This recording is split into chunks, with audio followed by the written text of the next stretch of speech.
Yes, can you hear me? Yes. I love how our temperatures just always invert, where like you're in a jacket and I'm trying not to sweat my balls off.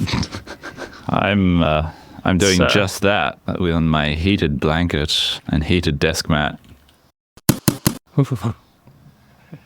In the trailer. It's 30.5 degrees Celsius today. I won't need a, Dr. Snip at this rate if I keep sitting on this desk mat.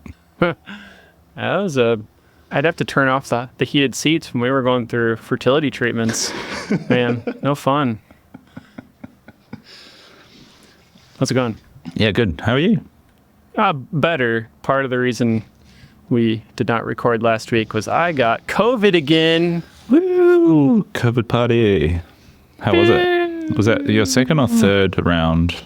That's the second time that I'm aware of. It was like exactly the same beginning, right? Like when I knew it was coming on, my like kind of soreness in my neck, and then my throat felt kind of itchy, and I was like, allergies? That's weird. Oh no. And then like right after that, I was like beginning a fever, felt spotty aches, and it wasn't bad. The worst part is just being like isolated. We successfully so far kept Aaron and my child away from me enough that they didn't get sick. So nice one. And are you back? Magic. I don't know. Are you back I don't know how that isolated now? Back to cuddles? Or not quite? I am wearing a mask at work, but my first day back since all that happened, 5 days. Our CDC says 5 days of being away. Okay. Yeah, right now. Similar here.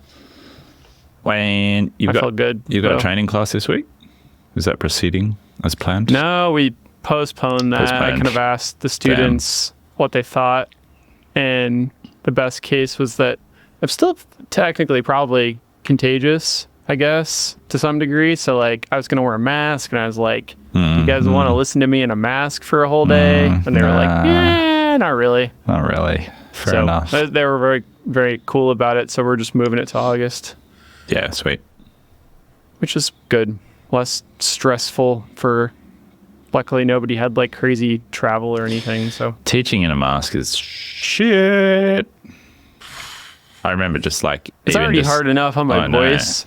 Just doing like internal sort of training stuff during COVID at work was no fun. Like trying to communicate in close quarters over like trying to play like noise. A trumpet. I know.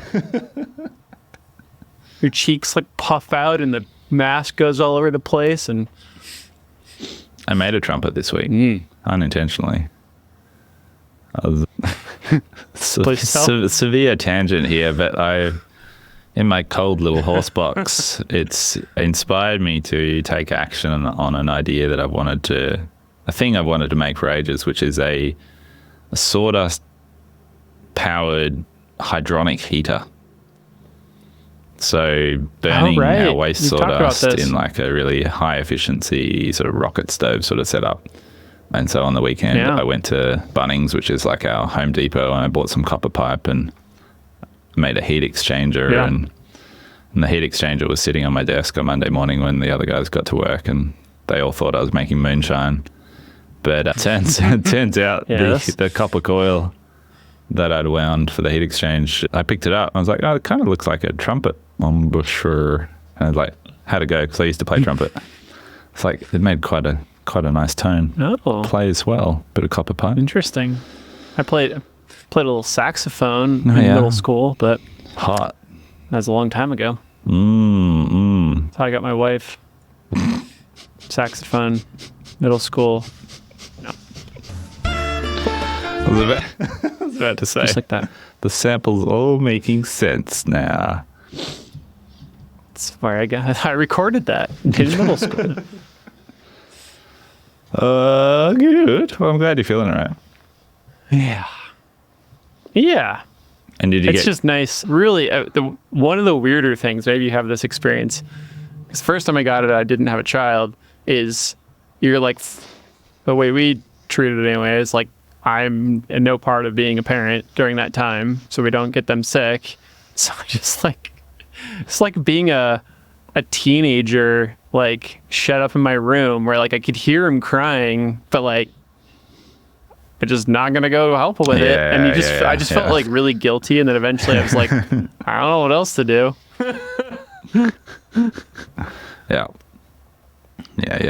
Yeah, last time I had COVID was very unergonomic. I was sitting in the fernery for the best part of a week, just on a chair, stooped over my laptop. But that was the week I made the call I got pretty stiff in the bed. Downsize the business and commit to profit first. So it was a very productive week in the end. Yeah. And I noticed yesterday I've been on the profit first wagon for 130 days as of today. And it's gone pretty well. I just did this same calculation. Did you? Yeah. I think you're ahead of me. Safe to say it's saved our business. Interesting. Yeah. My calculation was from when I started our new bank account was 119 days till the quarter. So I guess it's probably 130 days now. And I did my first hold on here. Can't find it. It's gone. And now it's profit time. Then it's too quick. I did my first bonus distribution. Oh. In which case it was about 5%, a little under 5% of our income for that period. Cool. And I didn't touch it, which felt nice. Well done. We got a little sketchy at the end of last month, but kind of made things balance out. And then I took 50% of it for myself. Yeah. And paid off a remainder of a loan with the other 50%. Actually, about 40-60 split. So that's the applause button. That's bloody good. That's what we're awesome. Doing this, right? Oh, yeah. Yeah. Right? That's awesome. Well done. Wait till he gives us those checks for advertising this book so well. Yeah, I got sketchy towards the end of last month too, and I've got 2 big red marks in my distribution record spreadsheet where I pulled money. I touched the profit account, and I pulled 2 weeks in a row. I pulled money out of the profit account to cover payroll 1 week, and then to cover OPEX to pay bills another week. So that's kind of a red mark against my record, which is annoying. But other than those it's 2, not your personal money though. It's true. It's not personal injection. I guess for once. Technically it is. But no, you're right. It's usually in the past that would have been like pulling from the personal account to top up those accounts. So yeah, and I'm pretty happy with where we're at. Like of those 130 days, we should have earned $416,000, and we're sitting at 365 of real revenue. So that's like 87-88%. So I'm pretty happy with that. Like to be sitting at 88% of target compared to that's wild. 6 months ago when the shortfall would have been in the 6 figures. It's like, yeah, it feels great. Very positive. I'm still not projecting income as well as I would like to. And we've had like way down revenue last 6 weeks. I don't know what that's about. So it seems some of my similar type of business friends having similar things, and one that sells courses is down 80% their normal monthly revenue. Oof. And their like website views from Google and stuff are way down. Like interesting. 19% of what it used to be or something like that. Any insights as to what might made me feel a little better. Yeah. Well, I think it's the Google Zero thing. Like we had talked about that, this friend and I. We talked about that here, right? Like how Google shifted everything to their like AI. Oh, it kind of happened when you were on leave, I think, that I came to it. Like the Vergecast talked about it, and the founder of the Verge, Nilay, kind of came up with this term, Google Zero, which was like from the CEO of Google saying, yeah, we're just basically going to like, the internet's not what it was before. We're going to shift the way we have Google results. And basically that means we're going to show AI summaries and not redirect you to people's websites as much as we used to. And it seems to be a giant shift in terms of like a lot of people's SEO, what they used to get for traffic. Interesting. I haven't seen any physical evidence of this yet. Is it rolled out? Like, have these changes rolled out to Google universally? Do you know? Meaning, like, when you Google, you don't get like an AI answer? No, not necessarily. Oh, wow. No. Maybe no in Australia yet. Maybe. I'll show you what it looks like. Yeah, compare screenshots. So, like, if I would say, like, what's a kangaroo? But that's not really a business search. But yeah, okay. Well, it's anything. What's the best air conditioner? It's not doing it, of course, right now. But often there's like this new blurby thing at the top. Instead of like clicks to websites, it's like Google's Gemini answers or AI answer. They keep changing what it looks like. And it may have links somewhere hidden at the bottom of that little blurb.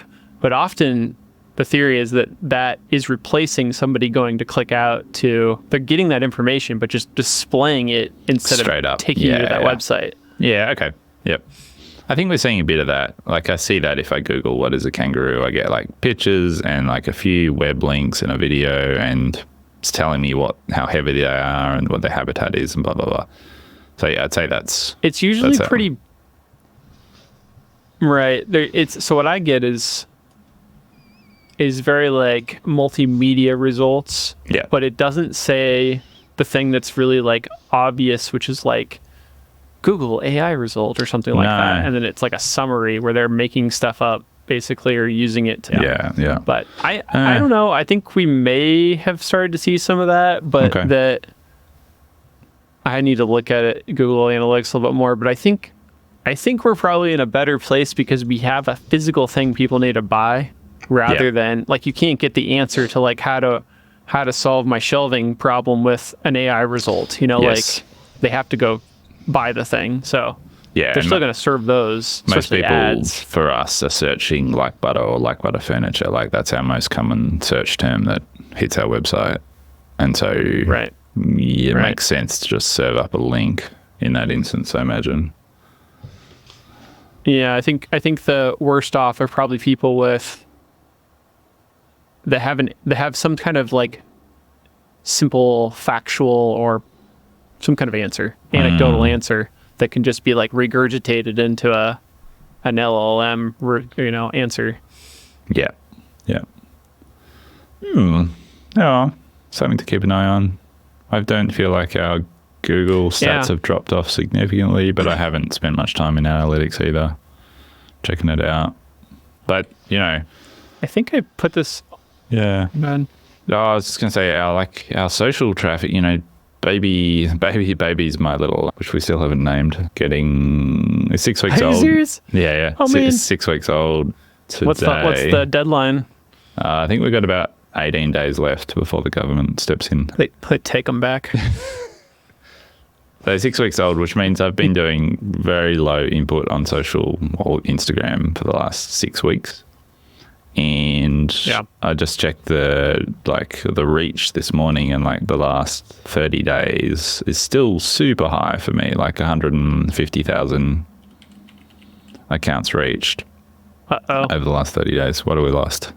50,000 accounts reached over the last 30 days, which is still super high for me. Like before Instagram spiked, I was getting 14 to 20,000 reach per 30-day period, with a lot more effort and input from me. So it's kind of nice to see that it hasn't completely bombed since my attention has shifted. Yeah. But that is, for us, that's meant we've got, a lot of traffic, a lot of international eyes over the last, 3 months of eyes on kit parts and the pencil sharpener, which has meant sort of, I think, basically we're still getting good, healthy traffic coming in from all different sources. But the pencil sharpener thing's interesting because I've had a lot more people sort of. Yeah. We need a sidebar. We may have to bleep this out. You need to make a pencil sharpener that people can buy. Not the production tool, but like a pencil sharpener. It's a little off-brand, but I like it. You could, or you make one big enough that people can actually sharpen their dowels if they like put some spikes on the end. Okay, we're back. Yeah, I think just because of all that more broader reach, international attention, we've had plenty of people reach out either about wanting to buy our product or wanting to know how they can get a pencil sharpener so that they can thread dowels and it's put a bit of pressure on me of like, cool, I need to do something with this attention. It's time to sort of I've felt that way, turn up the heat a little bit on getting our products licensed internationally, because I want to be part of that conversation. I don't want to just discover that someone has spun up a competing product overnight. I want to be there and part of it, and getting some revenue out of that. So, makes sense. I think it's smart.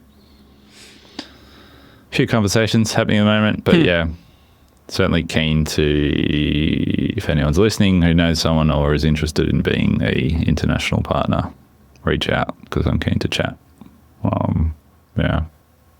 Right. BYOPS. Well, no, because we're going to make a version of it that we can ship to people. I think that's the plan. Oh, so that's interesting. Benchtop pencil sharpener that if you're, there's still heaps to work out, but like if you're a licensed LB manufacturer in Europe, say, as part of that agreement, we ship you a bit of hardware that allows you, gives you the capability to make the parts. That's cool. Very cool. And so that's kind of where my thinking's at the moment, because it's, I don't know, I like that. It's like it ships with working, proven LBG code, and it means lower investment on the third party who's coming in, because I can't really expect someone to tool up for something this specific on, an unproven... Oh, so you would cover the cost of it? Potentially. Holy moly. Which, because then we can expect a bigger revenue share if we're investing, because if I ask you, hey, Justin, you spend $20,000 on this getting this product off the ground in the States, I can then only sort of expect, a very small percentage of sales. Whereas if we enable you and we're the ones investing to get you up and running, it's interesting. I don't know. I feel like we can ask for a bigger cut, and it's lower risk for the person coming in. Right. I don't know. All things to be worked out. Yeah. Pencil sharpener junior. It's very tempting to style it like a pencil sharpener, like oversized, beveled face. Yeah, you need to make like a little mascot, like a little Clippy. Oh yeah, I'll work on that. But he's just got a really aggressive round mouth, teeth, and a serrated circle. Oh, you did. Speaking of, you did make one. That's awesome. Speaking of, I had GPT make a Wuckas if it was a thing. And I did not give it any instructions what it should look like. I said, if a Wuckas was a Australian animal, what would it look like? And it is adorable. He's a very cute little guy. Yeah. I attempted to spin up the same image, but ChatGPT failed, and I didn't go back to fix it. I got a stupid child-looking one, and I was like, no, make it real. Nice. That's awesome. Meow. Speaking of DAO, and I heard a good quote. Kit parts and things. I don't have any idea where this... Oh, we got sorry. super lag. I just caught you talking for a over each other. while. It's Oops. so laggy. What did you say? Mine's very short. I said, I don't know where I heard this. It's probably a show or something, but yeah, I'm probably going to be, somebody's probably going to tell me where I heard it now. It's been a couple weeks now, but supposedly this person named Danny Meyer said, customers are not always right, they just need to be heard. And I shared that with Ricky, and we've been reminding each other of this thought lately, because I feel like the old adage, customers are always right, and I don't know that I believed that before, but I like that they just need to be heard. It like clicks off in my brain a little bit differently, like, oh yeah, I just need to make sure you understand I hear what you're saying, but you're not right necessarily. Yeah, I kind of like with it. Like, I don't like that as a statement, but I like where it's going in terms of, because that could come across a bit sort of dismissive or patronizing. But like, I like the sort of direction that's heading in terms of absolutely customers want to be heard. And I think it's our job to hear them and then educate them. Like, because I don't think they're always right. Like, they're coming, when I've tried to train people in sales and quoting in the past, I've sort of often found myself talking about this of like, these people are coming to us because we're professionals in this space, which can be challenging for someone being trained in sales and quoting to feel like a professional, because they feel like they're just learning to do it. But having that, or sort of reinforcing of like, no, these people, like people who have called us or sent us an email because they think we're good at what we do and they want something, and it's then our job to impart some of, like, we can't just take what they've sent us and go, oh yeah, well sure, I'll make that just like you've sent it. Right. It's like, no, they're coming to us because we have professional insights, and we're going to help guide them to make something better. Yeah. And some of the worst job outcomes in the past have been where we've just taken a customer's input as rote and just been like, oh yes, we'll make one of those, sure, and then it's kind of crap. Yes. And no one, the customer's not at fault.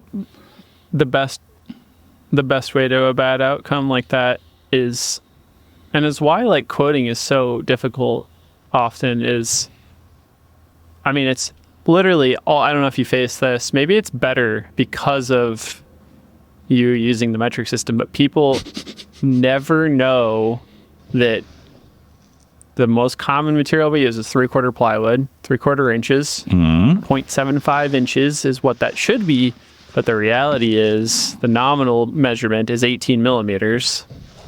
And I don't know what, it's maybe just a stupid like anachronism of America, but like we get people design things all the time that are 2.75 inches when it's like 0.701, 702, which makes for absolutely atrocious joints, right? Like that's a giant amount, 1.5 mil or something like that, oversized. Do you get any of this, or is this just totally No, we've seen stuff. American problem? Yeah.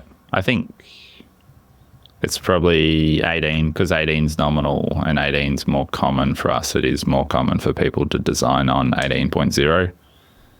And then we're just having a conversation about, oh, no, we're going to need tolerance in there, or we're going to have to sort of design in some variability in terms of sheet thickness, but it's not like they've overshot it by 1.5 mil necessarily. Yeah. Right. Yeah. It's just one of those things where it's like, it doesn't take long to correct that, but it is a continuous thing. I think I remember vaguely where this came from. I don't think it's from the show itself, but if you watched any of the new The Bear? No. The restaurant show? Too scary for me. Oh man, it's so good. The Bear is scary. Oh, it's good. I'll probably have to start it over again. I went too fast. That good? Wow, okay. Well, I find it to be just like, I think maybe it's my childhood or something, but I like really love like chaos cooking scenes, like even though it's like a lot of yelling, like I kind of love that. Have you ever worked in a commercial kitchen? No. I stayed away from all like food service related things, luckily, somehow. I wouldn't have been good at it. What was I going to say? Not playing nicely either. Yeah, we've got major lag today. Keep talking over each other at the start. Just kind of have to keep talking. So I had this idea actually. No, came across this awesome new material during the week, which I'll put the link in the show notes. craftedhardwoods.com. This is not an ad, unfortunately, but there's a good little 3-minute video on their homepage that explains it much better than I will. But basically they're taking really low value timber stock that would usually be chipped as part of the forestry process, and they're turning it into veneers and then kind of turning it into these big kind of LVL, if you know what that is, but nicer than LVL, like solid blocks of stock, and they're big square profiles, and so they can get really high efficiency out of these, juvenile pulp logs and turn them into this like super dense, basically sort of hardwood equivalent, which has got, sort of plywood-esque properties as well, because it's effectively a similar process. Anyway, came across it during the week, sent an email immediately saying, hey, hello, I want to talk to you. And can I have some? Got a really responsive email back, and then ended up, I've ordered 100 meters of 35 mil black butt dowel to have a go at threading it and see if we can, make it work for kidder parts. Because at the moment we're using, virgin forest timbers, which, allegedly are well managed and PEFC certified and all of that stuff, but you never really know. Right. So I'm pretty excited about it. And the other thing is it's significantly cheaper than the Tasmanian oak solid, significantly. Well, that's even better. Yeah, which is cool. Which I guess it kind of has to be to try and get people to switch or adapt to a product like this. But yeah, check it out. You can do really big sections in it. Yeah, it's rad. Yeah, that's really cool. I worked with a nonprofit that was trying to do something similar, they weren't trying to create layups like this as far as I remember, like LDL or anything like that, but it was, I forget. They were basically trying to use the little scrawny stuff from the forest that wasn't good to cut out, and so then they would leave it and it would create worse forest fires because that stuff should get burned out, but then they don't allow the forest fires to happen, so there's no value in cutting them out. So this is cool. I'm glad to see somebody using that kind of stuff. And the images I'm assuming those are the ones you put into the render. Yeah, they look really cool, nice. What do you think about the tolerance of the dowel? Do you think it's going to be better or worse than what you're dealing with? Don't know. It should be similar. It's all made using similar processes, so I don't even know if it comes sanded or not. If it's unsanded, the tolerance is probably going to be better. If it's straight off a dowel milling machine. Oh. We'll just see. Yeah. See how it goes. So the big question is how well it takes the threading profile on the short grain. There's a chance it will be better, depending on how they've laid up the veneers, but we'll just see. See how it goes. It was a relatively low investment buying 100 meters of it to try, so fingers crossed. Yeah. Sorted. I was just thinking, you've probably thought this through already, but could you not just put in some type of I don't know anything about lathes, but some kind of cutting tool where if you move it in just slightly enough, you could be trimming your dowel to a perfect size. Probably not very well sanded then, I guess, as you then go to do something below it. So you can kind of I guess, how could you do the whole thing? You'd have to cut it off at some point in your trimmed area, your faced area. Yeah. It's facing it to round, centerless ground, timber dowel. Right. Being fed into you're the not tensor turning it. Never mind. No, I'm not turning it. I always forget that it's just held solid. The bar feeder could be turning it. Oh, Right. but that reminds me, the other thing that happened this week was Laura's plastic extruder turned up. Oh. Laura's the proud owner of a... That was a long time extruder. ago now. It was ages. Has it been on order? Yeah, it's been on order for months and months. Don't know how long.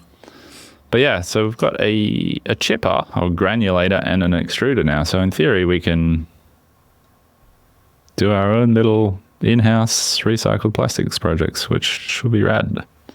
Interesting. And haven't had time to even turn it on yet, but I'm really keen to have a go this weekend and get set up to prototype some 35mm recycled plastic dowels that we can then put back through the pencil sharpener and Oh, wild. machine threads. Right. Crack it on. I didn't realize you were going to try and do kit parts with it. That's some crazy amount of material used, probably, huh? Yeah, it's going to be high, hey. Dense. Unless I could extrude like a thick wall tube. But yeah. What if what?